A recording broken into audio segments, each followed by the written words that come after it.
Do you know that feeling when one of your favorite franchises dies? It's horrible. You spent years thinking about how awesome the games used to be. You really wish it had gone out with a banger, but instead, it died with a whimper. So many series have gone through that, but none of them have hurt me more than Dead Rising. But now the series is back and I'm the happiest person alive! I don't think I need to bring this up every single time, but I'll continue to do it. I really adore the Dead Rising games. It's one of those franchises where every single year I find myself replaying at least one of its games because I love them so much. 1, 2 of the record, and even 3, they're all incredible games. But Dead Rising 4 is a stain in the franchise, I'm not exaggerating. This is seriously the worst video game I played in my life, but I won't waste your time telling you why. I have 2 videos where I explain why I hate this fucking video game so much and why it sucks so much, Jesus Christ! Anyway, when Capcom revealed out of nowhere that the first Dead Rising game was gonna get a remake, I was more skeptical than excited for obvious reasons. 4 really left an unwashable taste in my mouth, but now that I beat this game twice, I'll tell you, I love it, I love it, I love it! There's one thing I have to make clear though. Despite what the title says, this game is actually a remake, and even the devs themselves have confirmed it. All of the assets have been redone from the ground up and put into the incredible RE engine, as well as delivering an entirely new cast of voice actors. Even so, the remake is the same as the original. ¡Sí, es igual! ¡Es igual! ¡Woo! If you need a comparison, it's not like the Final Fantasy VII or Resident Evil 4 remakes. It's more so of a Mario RPG and Paper Mario remakes. But anyway, if you have played the original game, then you know exactly what to expect.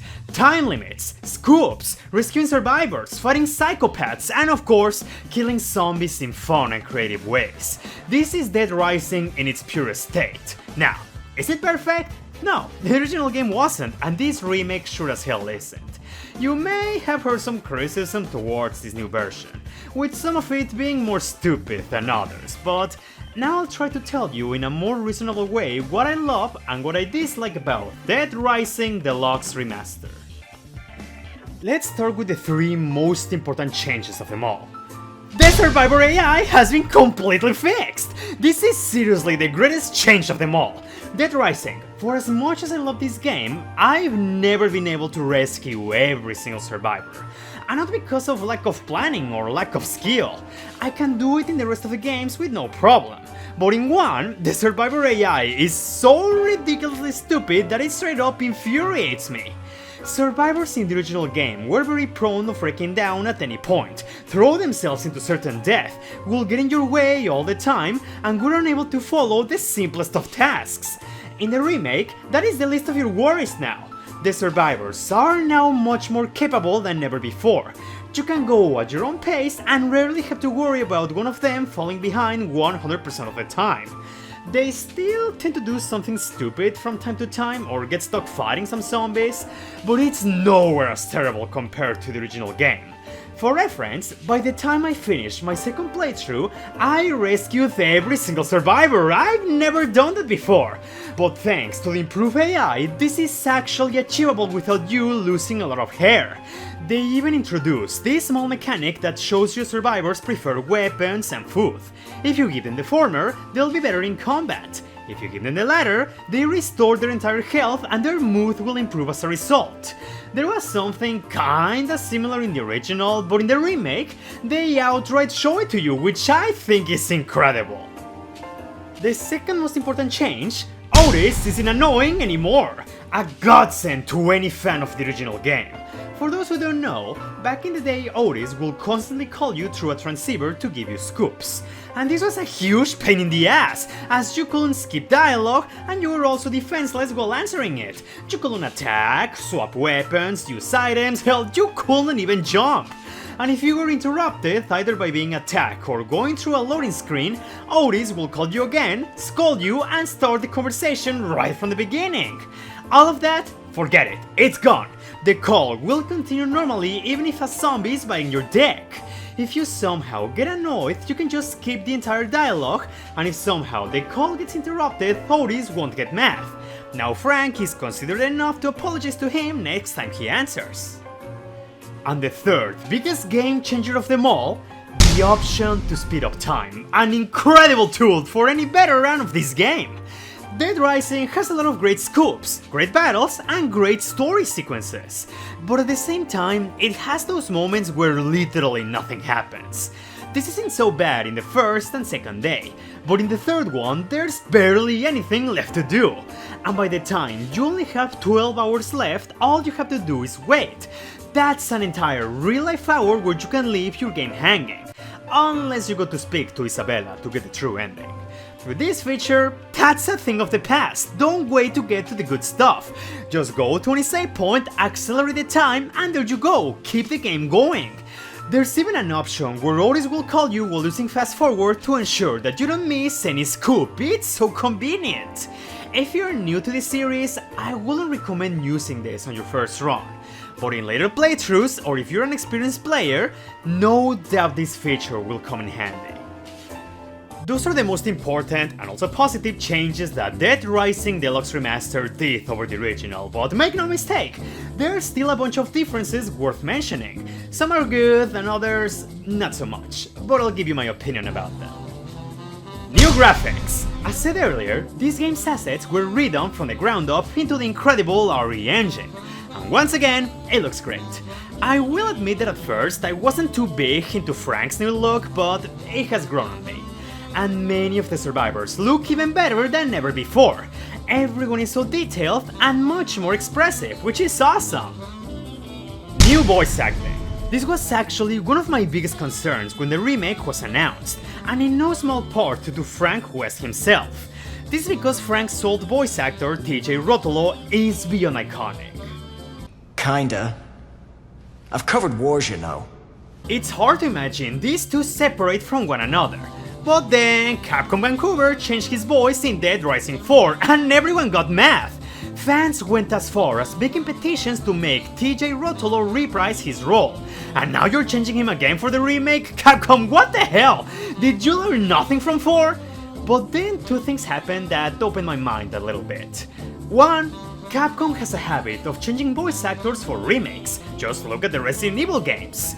And two, I found out that Frank's new voice actor was Jazz Patrick! This actually got me excited because Jazz had one previous role that made me a big fan of him.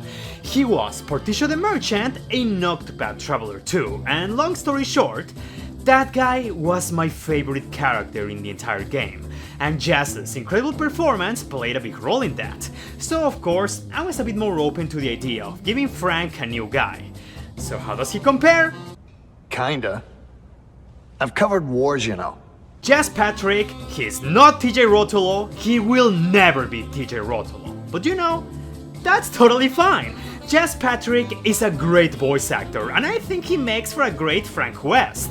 While he sounds different, he still has the same charisma that makes the character so beloved. So yeah, I really like it.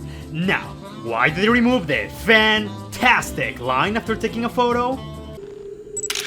Fantastic! I have no idea, but Capcom, what the hell is wrong with you? All of the other characters also got new voices, and I'm on and off with some of them. I really like Jessie's new voice, she's wonderful, and Isabel and Carlito sound even more Hispanic than before, so I really appreciated that. But then you have characters like Brad or Steven Chapman who, they sound good, but damn, the original voice actors were just next to unbeatable, seriously. I think Steven was the biggest loser here, just listen to this comparison. I don't allow vandalism in my store!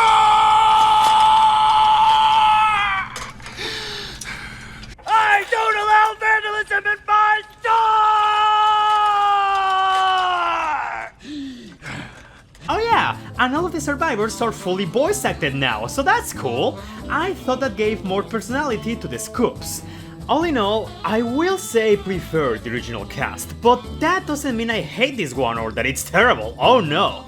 The new voice acting is very good for the most part. It may be hard to digest at times, especially if you have played the original many times, but there's still plenty of quality here. New control scheme. This was actually something I experienced when I went to PAX West to try out the Dead Rising demo, and let me tell you, man, I did not like this new control scheme at all. It's designed to be a bit more user-friendly by making special moves easier to execute, but its biggest selling point is that by using it, you gain the ability to aim while moving, which is actually a huge deal for the first Dead Rising game. It has some good qualities, but the way in which they changed the overlay throws me off so hard. Dead Rising has had a very consistent button layout through the entire series, so it was extremely difficult for me to get adapted to this new one. Luckily, Capcom kept the veteran players in mind and still gave us the option to play with the classic controls, and this honestly made me so happy. It's unfortunate that I couldn't get used to the new controls, but I'm just glad the classic ones are still here. Sure, I lost the ability to move while aiming, but that's fine by me. This is what I know best and what I'm mostly used to. Whether you think the new or old control scheme is better, I'm just happy that we have the option to choose. Checkpoints! Every single time you change locales, watch a cutscene or defeat a psychopath, the game will automatically save. I find this to be a great addition. On one hand, it makes the game easier. On the other, it cuts down a ton of frustration. Nothing sucks more than losing survivors due to their stupid AI or dying after not saving for one whole hour. Even if checkpoints are convenient, they don't necessarily make save points obsolete. They're still the only place where you can fast forward the time, but also, I still recommend you to save whenever you have the chance. Checkpoints are great, but you never know when they might work against you. What if a survivor died just before you moved to a different area? What if your last checkpoint left you with one block of health while the convicts are active? This is why I like how they implemented the checkpoints. They make the game a bit easier, yeah, but at the same time, it's better if you don't abuse them, especially if you're going for certain achievements. And here's one of my biggest joys in the remake. All the licensed music is back! Yeah, this caught me off by surprise. I was not expecting them to do it, but they did! Every single track that made Dead Rising special is here in their full glory. Heaven's creeping in, on a mission, fly routine, slave, and justified. Actually, you guys might think I'm overreacting, but I almost cried of joy when I got to the convicts battle and the first thing I listened to is... Reel it in before I keelhaul ya! Oh no. I have nothing else to say other than thank you so much, Capcom, for bringing these songs back.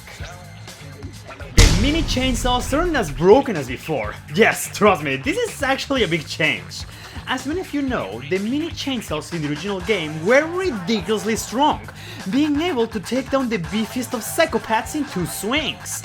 The weapon is still pretty strong in the remake, but nothing compared to the original.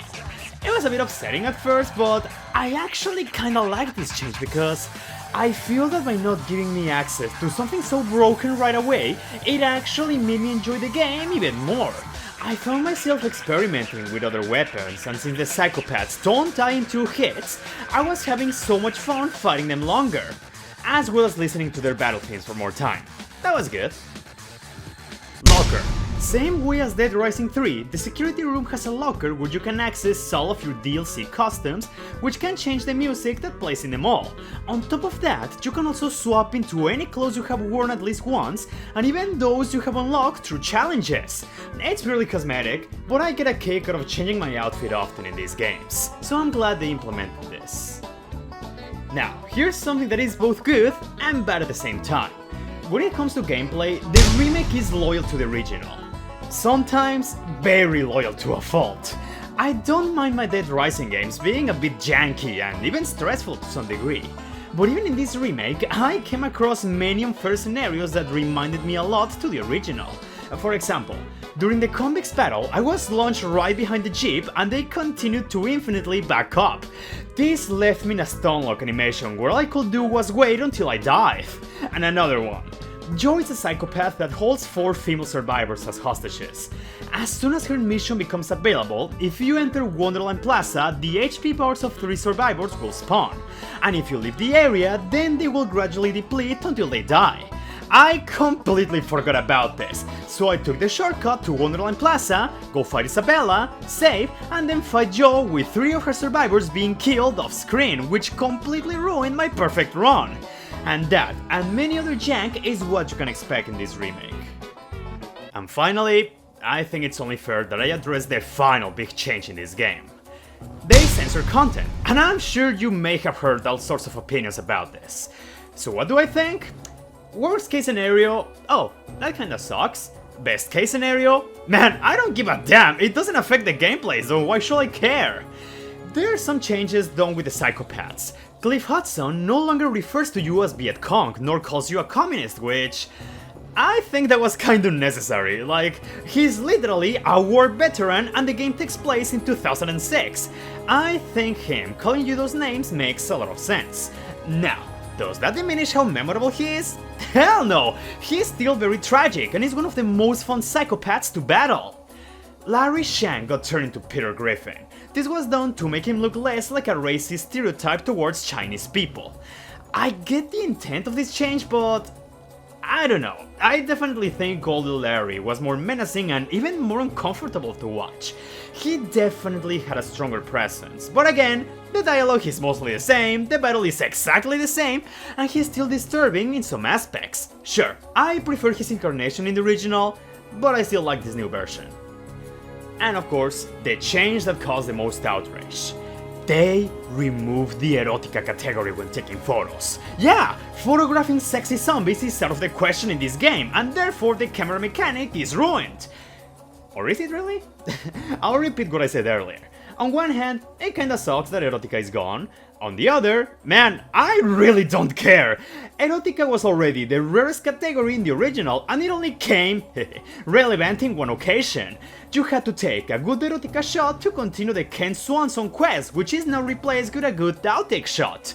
It's not like removing this tag breaks any aspect of the game or makes taking photos less relevant because A, leveling up is way easier in this remake, and B, if you want to overlevel yourself by spamming photos, there's still plenty of other ways in which you can do that. I don't know about you, but in this game, and hell, even in the original, I had more fun getting photo ops at the right time and finding PP stickers all over Willamette.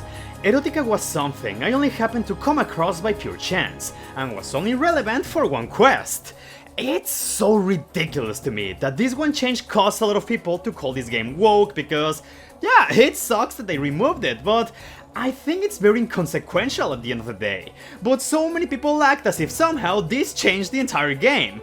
How can you say that Rising went woke for these minor changes when all of the ass shots are still in the game?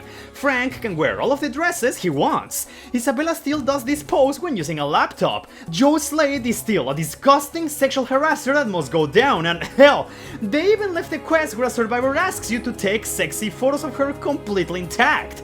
All of that is still there, man. You don't need a pink tag that says erotica to tell you that. Censorship sucks, but the one in this game is so damn minor that it really doesn't affect the experience that much.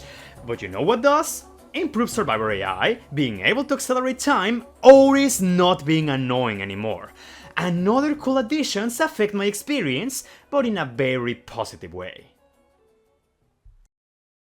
I loved Dead Rising so much. I'll admit, when the remake was first announced, I was scared of it. But now, I am glad that it exists. Sure, it's not perfect, but none of these games really are, and you know, that's totally fine. I think it's awesome how even with all the imperfections and by being frustrating to some degree, I find myself loving these games as much as I do. Except for 4. It really is my wish that this remake sells well and it brings new fans to the series. Whether we get a Dead Rising 2 Deluxe Remaster in the future or a new entry in the series, I just hope that Capcom takes what worked here and makes something incredible out of it. But now tell me, what are your thoughts on Dead Rising? Did you play the remake already? Are you planning to get into the franchise? Please let me know in the comments, and will you do that? Thank you so much for your time, I really hope you enjoyed the video, and if you want to support the channel, you know, you can do so by liking, sharing, commenting, subscribing, or Patreon. Have a wonderful day, and take care! I'll see you next time!